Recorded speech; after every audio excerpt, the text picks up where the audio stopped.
เงินซื้อฮักแท้บ่ได้แต่ทุกปัญหาในความฮักเกิดขึ้นจากเงิน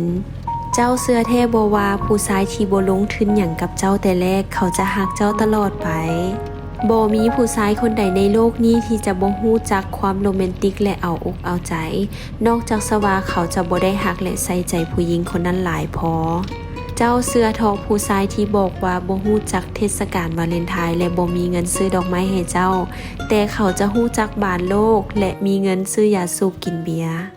ความหักวัดกันง่ายๆเบิ่งกันง่ายๆผู้หญิงเฮาหักไผจักคนเฮาจะอยากให้เขารู้สึกเป็นคนที่ว่าโชคดีที่สุดหลายคนเสียสละหน้าที่เสียสละสิ่งที่มักเพื่อมาใช้ชีวิตกับเขา